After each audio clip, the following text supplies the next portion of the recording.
Hi, I'm Nancy, the Kentucky Garden Gal. I'm coming to you from South Central Kentucky. We are a Zone 7. I live in an 1880 Vote Victorian where I have been gardening for the last 27 years. My grandmother taught me the love of gardening. It's my passion and I want to share that with you. I have my small city lot absolutely packed full. Backyard chickens, trees, shrubs, perennials,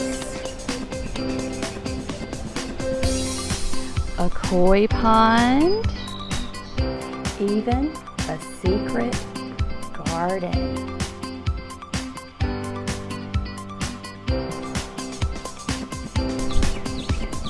So let's get started on this week's vlog. Hello everyone and welcome back to the Kentucky Garden Gal. I'm Nancy. It's the first day of September and I am out in my gardens and I wanted to introduce you to the passion vine, which is the host plant for the Gulf fritillary butterfly. And there's the flower, so you can get an idea of what the flower looks like with some more freeloaders. But this little vine is absolutely covered over in butterfly and caterpillars, and you can see how they've eaten it away. And that's a good thing because look at all of these caterpillars on there. I just think that is so awesome. So what this video is actually about is collecting seeds. So let's go ahead and start with this Crept Myrtle, which is what this passion vine is wrapped around. I wanted to see if we had some seeds that are just about ready. Let me look. I thought I saw some earlier.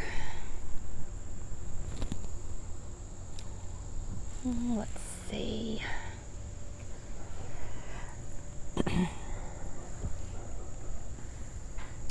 So on a Crept Myrtle, you will often have the little babies come up around the trees.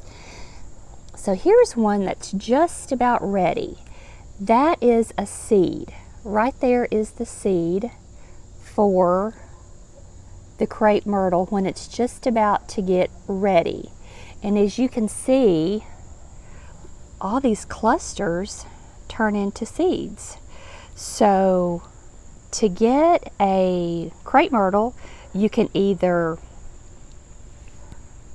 take one of these seeds when it dries out and you can plant that in soil, or you can pull up a little volunteer. Those are called volunteers. You can pull up a volunteer beside the Crept Myrtle. The next plant that we'll look at is a tiger lily, and I will put a picture of the plant so you'll know what I'm talking about. But right here are the seeds. See these little things right here? That's a seed. That's what you're looking for. You just pick it off, and I usually put mine in envelopes, but that is the seed for the tiger lilies, and they're going to be right on the stem, if you can see those. The next seed that we'll look at are the black-eyed Susans or the rudbeckias. And these need to dry out just a little bit more, but the seeds are right here in this cone. See those things? Those are the seeds that you want to collect. Look at all the seeds that's in just one flower. And what you can do, this is a perennial, you could take this seed where you wanted to maybe have some more black-eyed Susans, and you could just put it in the ground and sort of press it in the ground, and it's going to come up. The next seed that we'll look at is a hardy hibiscus. This is your seeds. See all those little tiny seeds in there? Those are seeds. So that's what you're looking for right there. Those little tiny seeds. You just collect those. You can plant them in the fall, you can plant them in the spring, but that is the seed of the hardy hibiscus. This is the 4 o'clock plant. Right here, this little black thing, that's your seed. That's what you want to collect, is that little black seed. There's another one. Just have to sort of look over your plants and see where the seeds are. But this is the 4 o'clock seed. There's another one. So 4 o'clocks. This is a balloon plant, and it hasn't quite gone to seed yet, but these little things right here is where your seed will be. So this is going to seed, and you just have to come out when these are ready and get those seeds, and then you will have all the balloon plants you want. As you can see, these coneflowers or echinacea, they're just about finished for the year. The little finches, they love to eat on these, and I leave these for the finches. But here's your seeds right here. That's what you pull off, and that's the seed right there.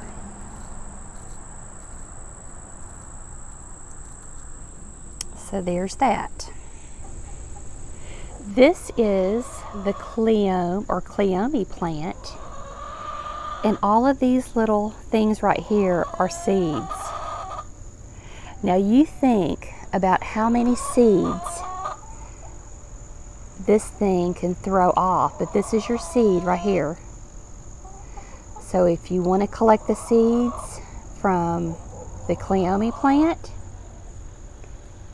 that's what you're looking for, those little tiny seeds right there. And there's probably millions on this plant. That's why I have this particular plant in a container, because it just throws off so many seeds that they come up everywhere. But just look at all the seeds on this plant. This is Malabar spinach, and I have just a few that I can show you. Those are the seeds right there.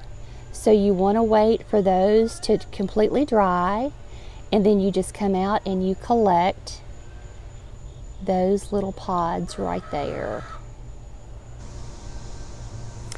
This is a burning bush, which is a shrub.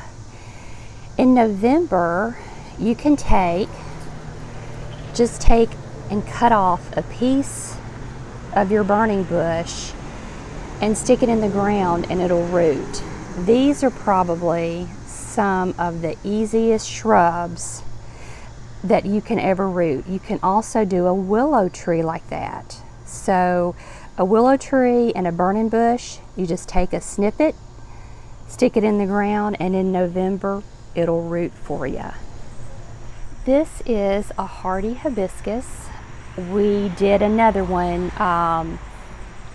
when we first started this video. This is on the other side of the house. But this is how the seed pods start out. They sort of look like this. Then they go to this. And then this will open up, and all you have to do is I use an envelope. I always use paper because plastic things seem to mold if they're not completely dried out. But you just hold an envelope under this when it's open and shake the seeds out in it. It's very simple. But all of these will be seed pods for the hibiscus.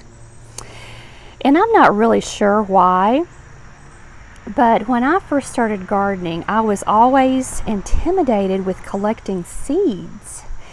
And I'm not sure why. It's not like you can hurt the plant or anything, but it just took me a while to get comfortable with collecting seeds. But you know, once I figured it out and once I saw all the free plants that I could have, I became very happy to collect seeds in the fall of the year.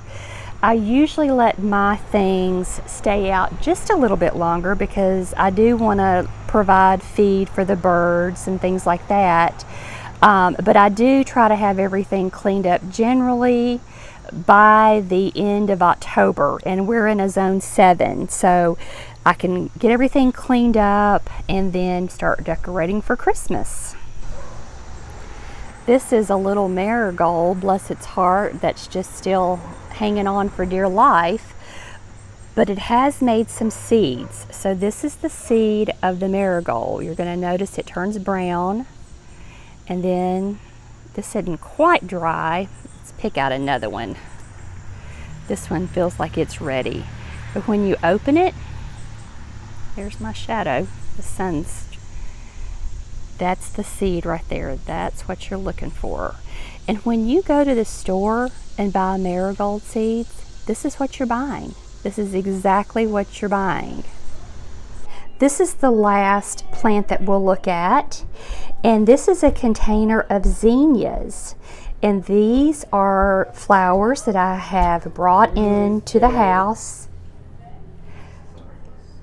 to just have as bouquets. And so I just let these completely dry out, and I'll show you where the seed is. The seed for the zinnia is right there. So look at all of the seeds that you can get out of just one flower. And like I said, this is the last plant that we'll talk about today.